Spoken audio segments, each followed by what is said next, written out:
Amy Marcos na kung saan mga kababayan binira po niya ang gobyerno na kung saan pinapalabas po niya na mistulang nagtatago daw ng katotohanan. Ayon daw po sa pag-aresto kay dating Pangulong Duterte. Kasi nga naman, eto daw pong sinasabi ni Amy Marcos mga kababayan na mga nadiskubre niya doon daw sa kanyang hearing, talagang may mali doon sa pag-aresto daw po kay dating Pangulong Duterte. So ngayon pakinggan natin kung ano yung sinasabi niya, and then pakinggan din natin yung pagsopla sa kanya ni Attorney Claire. Ni Yusek Claire Castro mga kababayan. So ito i-play po natin. Preliminary finding pa lang to na talagang walang obligasyon ang Pilipinas na i-aresto si dating Pangulo, na yung ating pamahalaan ang determinado na lumahok doon sa pag-aresto ni Presidente Duterte, at ikatlo na nalabag ang ilang karapatan ni Presidente Duterte sa ilalim ng Saligang Batas ng Pilipinas. Isiniwalat. Wait, sabi ni Kobe Sunvlog, host, totoo bang addict si PBBM? Hindi, di ba sabi ni Duterte wala naman daw sa narcolis niya itong si PBBM, at sinabi ni Duterte na hindi naman daw gumagamit ng ipinagbabawal na bato. Pero isa lang yung alam ko, si Duterte nakakulong na ngayon at mukhang malabo na siya makagamit ng fentanyl. Ni Senator Amy Marcos ang inisyal na ulat ng Senate Committee on Foreign Relations sa isinagawa nitong pagdinig sa Senado noong nakaraang linggo. Kaugnay ito ng investigasyon sa legalidad ng pag-aresto kay dating Pangulong Rodrigo Duterte at pagpapasuko sa kanya ng gobyerno sa International Criminal Court o ICC. Ayon kay Senador Amy Marcos, diffusion notice lang ang natanggap ng pamahalaan na hindi nag-oobliga sa Pilipinas na isuko si dating Presidente Duterte sa ICC nang walang extradition o surrender.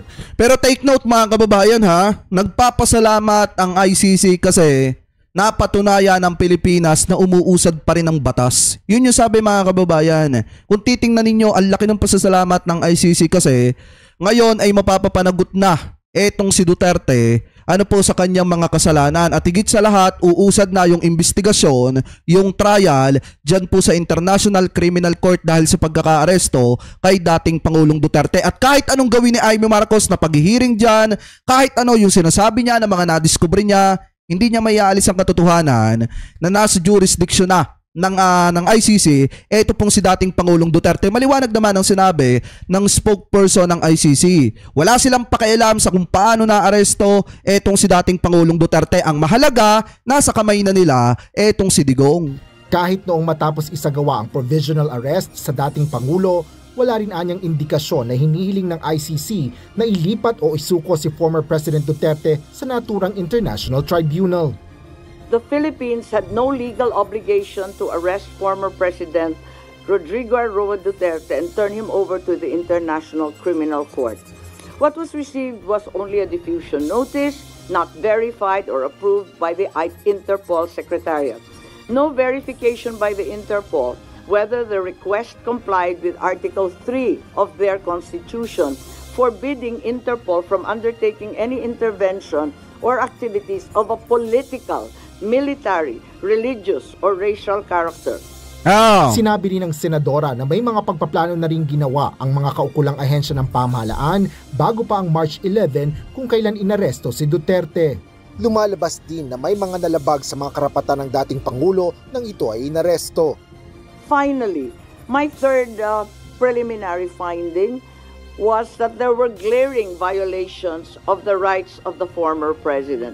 The constitutional safeguards guaranteeing liberty and due process of law were not observed.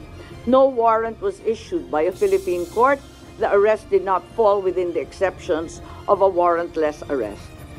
Samantala, iginiit naman ni Palace Press Officer Undersecretary Claire Castro na walang nilalabag na anumang batas ang gobyerno sa pag-aresto sa dating Pangulo na taliwas sa preliminary findings ng pagdinig na pinangunahan ng presidential sister. Tsaka kung matatandaan nyo mga kababayan, wag ninyong kakalimutan yung video ni Duterte na nagba-viral na kung saan bumulong siya kay Hanelet Abancenia. Ano yung sabi niya?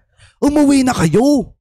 May warrant nga! Umuwi na kayo, iuwi mo na yung mga bata. Ibig sabihin, alam ni dating Pangulong Duterte na hindi illegal yung pag-aresto sa kanya. Kasi nga, alam naman po natin, dating prosecutor, etong si dating Pangulong Duterte, at sinasabi pa nga ng mga taga-suporta niya, magaling na abogado, etong si Digong, imposibleng hindi niya alam nasala yung nagiging pag-aresto sa kanya. Ang problema, alam niya kasi yung sinasabi ng batas at kita niya na tama yung proseso ng pag-aresto na ginawa po sa kanya. Kaya nga ganun na lamang katindi yung pagkakabulong niya kay Hanilet na umuwi na kayo, may warrant nga. Kahit ipinipilit nung asawa na wala, pinipilit ni Duterte na may warrant. Ganyan po ang kanya magiging opinion kung ang kanyang mga nakausap ay ang mga Duterte supporters. Pero kung titignan po natin ang ibang mga experts, katulad po nila Justice Carpio, Attorney Butuyan, at yung ibang mga nagsasabi patungkol sa batas natin na RA 9851, maiiba po ang kanyang tingin.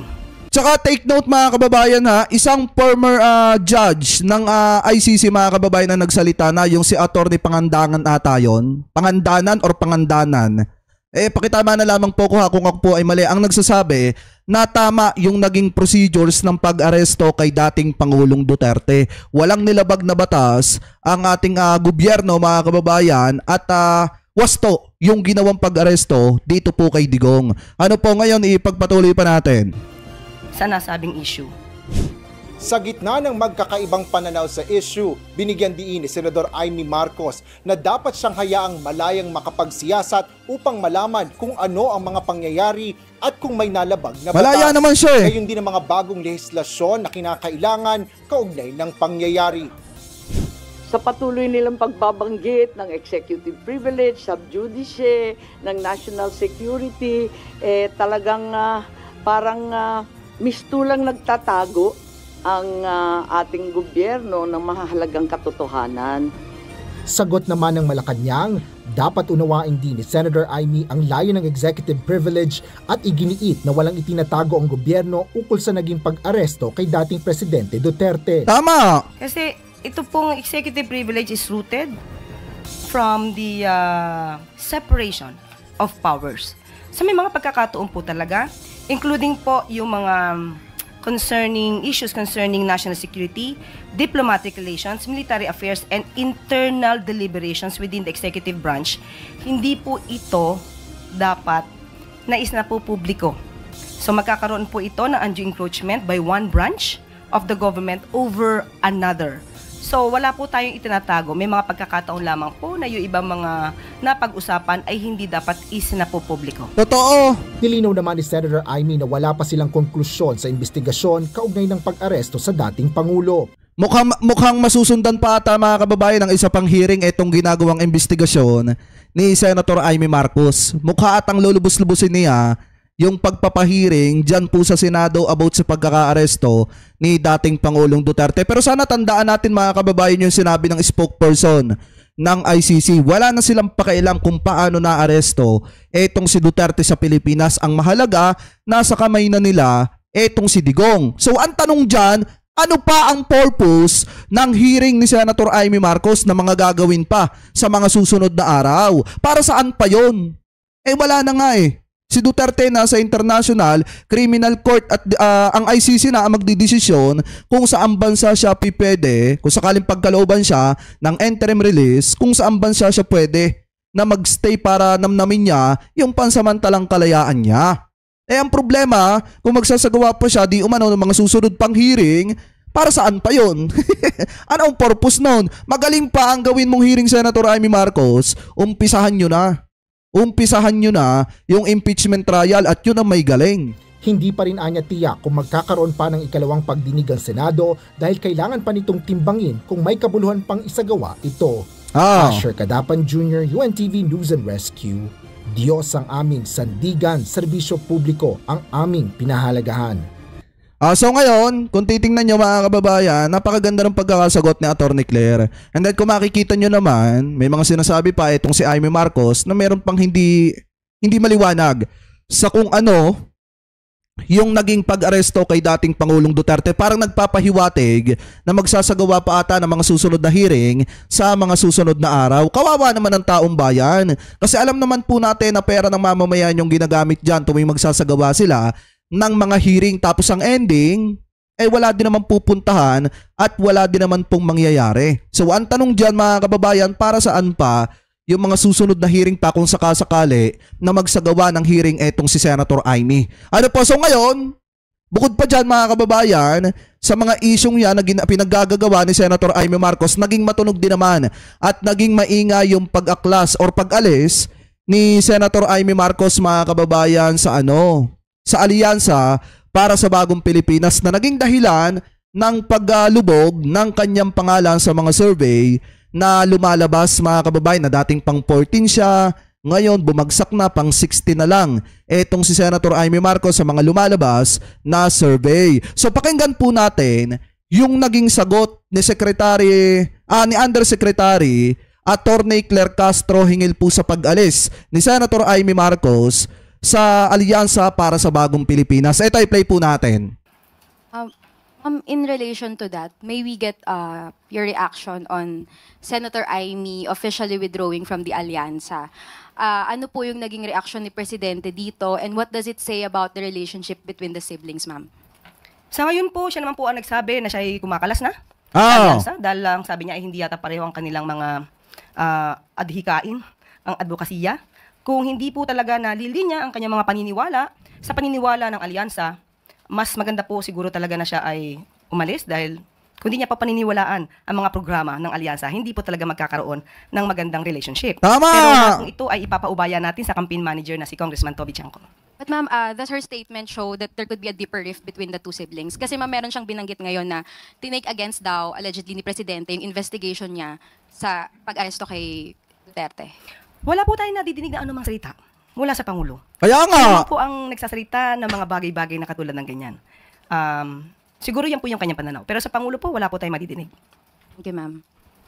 Follow-up question? Ay, pero kilala natin si Senator Amy ha. Pagka may sumasagot na ganito sa kanya, rumires back siya, mga kababayan. Pero kita nyo ha, di ba nagsalita etong si Attorney Claire Castro, sabi niya, wala namang ganyang binibitawang salita ang presidente.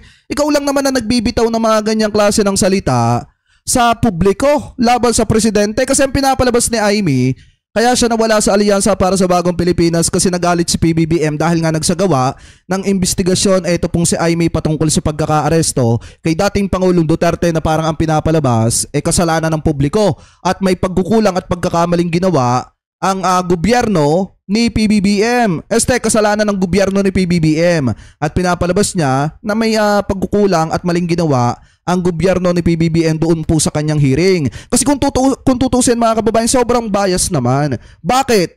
Hindi man lang nag-imbita etong si Senator Amy Marcos ng mga expert na naniniwalang tama yung naging pag-aresto kay dating Pangulong Duterte. Ang inimbitahan niya lamang po ay yung mga expert na tutol sa naging pag-aresto nitong si Digong.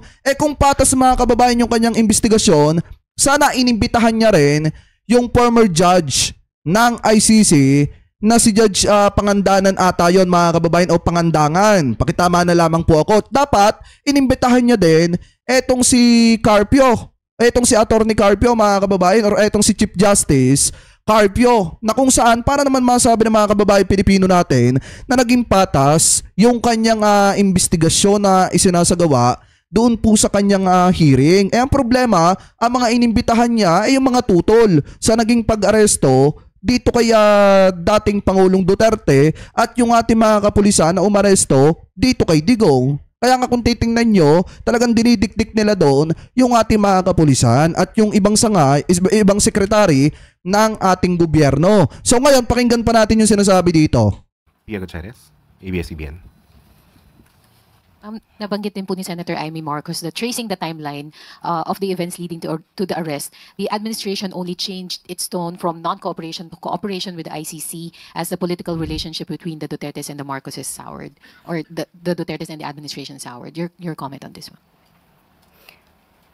Basta po sa atin po, nung ginawa po ito ng pamahalaan ng administrasyon, wala pong ibang sinunod kundi kung ano yung nasa batas. Tama! At kung ano po yung obligasyon natin sa Interpol. Kung meron po siyang ibang pananaw, siguro personal niya pong pananaw yan. Kung meron siyang ibang naiimbestigahan, sabi nga Ay, Albert TV, mega love shoutout ng napakasarap ha. po natin, maging patas ang kanyang pag-iimbestiga. Imbestigahan din po niya, gawin niya rin pong resource person hanggat maaari. Yung naniniwala sa ginawa ng administrasyon Tama! na i-surrender ang dating Pangulong Duterte sa ICC. So again, ma'am, it didn't have anything to do with the relationship between the Marcoses and the Dutertes. Yung naging pag-arrest. Wala po tayong pine-personal dito. Kung ano lang po ang sinasabi ulit ng batas at kung ano yung nagiging obligasyon natin at magiging commitment natin sa Interpol, yun lamang po ang ating gagawin. Tama. Wala tayong personalan dito. Follow-up question from Marisol Halili, TV5. Ma'am, do you consider or does the administration consider Amy Marcos a loss from the Alianza? You consider her? Yan. Wala po akong masabi. Sa party po ng Alyansa, ibibigay po natin kung ano man ang pananaw po ni ating campaign manager na si Congressman Toby Janco. Pero the relationship between the president and his sister, how do you describe that? Is it still the same? Are they okay? May lamat ba?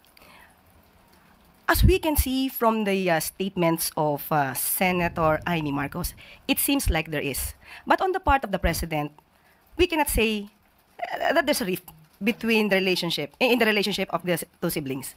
So, hintayin na lang po natin kung meron man sasabihin ng Pangulo. But sa ugali po kasi ng Pangulo, hindi po siya masyadong, alam niyo po yun, hindi siya pikon. Tama. Kaya kahit anong banat, kahit nakita na niyo po si Senator Amy Marcos na nandoon sa Maisog Rally habang binabanggit ng dating Pangulong Duterte ang paninira sa kanya, kay PBBM, wala po tayong nadinig. Wala rin po tayong nadinig na anumang hinanakit kung meron man mula sa Pangulo para sa kanyang kapatid. Kita niyo mga kababayan na tinawanan lang ni Atty. Claire Castro etong si Senator Amy. And then, sabi ko nga sa inyo kanina, alam naman natin na etong si Senator Amy Marcos kapag ka may bumabanat sa kanya ng mga ganyan, may nagbibigay ng pahayag about sa kanya or kontra man sa kanya, rumirayas back po yan agad. Pero, sa pagkakataong ito ngayon mga kababayan, natanong po siya kung ano ang masasabi niya sa naging sagot ng palasyo patungkol po mga kababayan doon sa kanyang pagkawala sa alyansa para sa bagong Pilipinas and then yung ugnayan niya patungkol po kay PBBM. Diba tinawanan nga lang siya ni Atty. Claire Castro. Ngayon pakinggan niyo yung sinasabi niya. Ay wala palang boses. The words of title, in the immortal words of my mother. Kasi sabi dito, Deadma, may mensahe si Senator Amy kay Palace Press Officer Jose Claire Castro, to battle is human, to Deadma is divine. Let's be divine. Deadma ayon sa senadora mga kababayan, ibig sabihin, wala siya, no comment. Deadma lang niya daw etong si Atty. Claire. Ibig sabihin mga kababayan, hindi niya kayang sagutin yung mga binitawang salita ni Atty. Claire Castro. Di ba dati pag may mga binibitawang salita laban sa kanya, sala sa gumagawa siya ng video para makapagparinig doon po sa taong tumitira sa kanya, minsan sinasagot niya ng pabiro pero may laman. Ngayon mga kababayan, eto, pakinggan nating mabuti. Melda Romualdez Marcos. To battle is human, to Deadma is divine. Let's be divine. Deadma. Diba? Title. Wala. Ginamit pa yung kanyang nanay.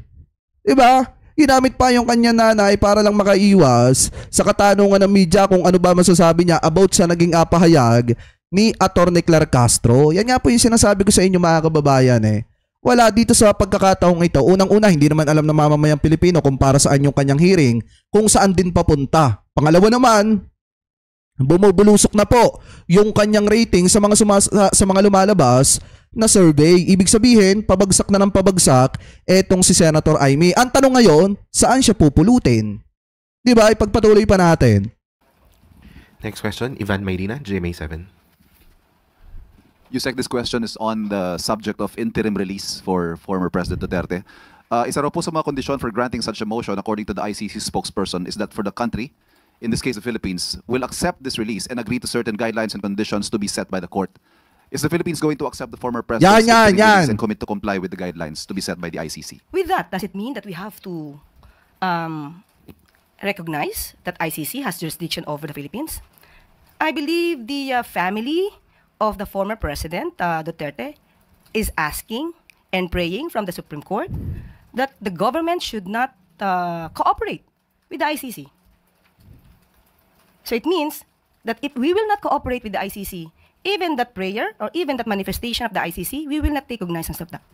Oh. Mahirap po kasi na sasabihin natin, although that's hypothetical. Kasi unang-una, 'di ba, sinabi na ang International Criminal Court, yung mga judges doon ang magdidesisyon kung saan ba bibigyan ng interim release or kung saan bansa na nasa ni Duterte yung pansamantalang kalayaan niya. Ang problema, ang ICC po kasi wala ng jurisdiction dito po sa ating bansa. Ngayon naman mga kababayan, kung ang Pilipinas babalik sa ICC, possible na kung ang ICC ay magre-request doon sa mga asset ni Duterte na matingnan, makita, especially yung mga bank account ni Duterte, kung magkano ba yung perang pumapasok, kung gaano ba kadami yung mga asset ni Digong, mga kababayan, magiging obligado ngayon ng Pilipinas na ibigay lahat ng hinihinging ebidensya ng International Criminal Court kung sakali man na bumalik ang Pilipinas sa pakikipag-ugnayan sa ICC. So ngayon, nasa sa pamilya na lamang po ni Duterte kung gusto ba nila na magkaroon ulit ng jurisdiction sa Pilipinas ang International Criminal Court. Kung gusto nila mga kababayan dito, nasa ni Duterte yung pansamantalang kalayaan niya, o di hilingin nila sa Korte Suprema na bumalik tayo sa ICC. Practical. Sasabihin natin na makikipag-cooperate tayo sa ICC pagdating po sa interim release. Dahil lahat po ng issue dyan mabubuksan. Tama. Mabubuksan din po kung magkakaroon ng freeze order sa kanyang mga assets. Gugustuhin po ba din ng pamilya Duterte na makipag-cooperate tayo sa ICC para lahat ng kanilang assets, nakatago man o hindi nakatago, ay makikipagtulungan tayo sa ICC para mahagilap lahat ng kanilang assets? Diba? It's a sword that cuts both ways, if I understand what you're saying. So, it's a no-go. Ibig sabihin po, ang interim release as far as the Philippine government is concerned. Though it's hypothetical, but as we speak now, we do not recognize the jurisdiction of the ICC over the Philippines. So, that's it. Thank you. Oh, ayan. 'Di ba, napakaliwanag mga kababayan, kaya mag-isip na maraming beses yung pamilya ni dating Pangulong Duterte kung gusto nilang pauwiin ng Pilipinas itong si Digong, kakailanganin mga kababayan na may jurisdiction. Pakitama na lamang po ko kung ako po ay mali. Kakailanganin na magkaroon ulit ng jurisdiction ng ICC dito po sa ating bansa. Kasi dito nila ipagkakaloob kung sakasakali na ipanasap kay Duterte yung pansamantalang kalayaan niya. Kasi nga, International Criminal Court, mga judges po nun, mga presiding judge, yung magdidesisyon kung saan bansa ba pwede na ilagay etong si Duterte para sa kanyang interim release. So ngayon, ang isa pa dyan mga kababayan, pagka ang Pilipinas ay nakabalik sa ICC, possible na lahat ng ebidensya na pwedeng hingiin or kuhanin ng ICC dito sa ating bansa, obligado po tayong ibigay kahit yung mga bank details, yung mga asset or mga document ng asset ni dating Pangulong Duterte, maisusumiti po yan lahat sa International Criminal Court. So ngayon, dapat mag-isip na maraming beses ang pamilyang Duterte. Ano po kung babalik pa ba? Kung ipagpapatuloy pa ba nila yung pagpapabalik sa kanilang tatay dito po sa ating bansa, or hahayaan na lamang po nila na ICC na lang ang magdesisyon kung saan bansa ilalagay etong si Duterte para sa pangsamantalang kalayaan po niya kung sakaling pagkalooban siya. Kasi hanggang ngayon pinag-uusapan pa rin yan Hindi nga alam kung bibigyan siya ng interim release or hindi, mga kababayan.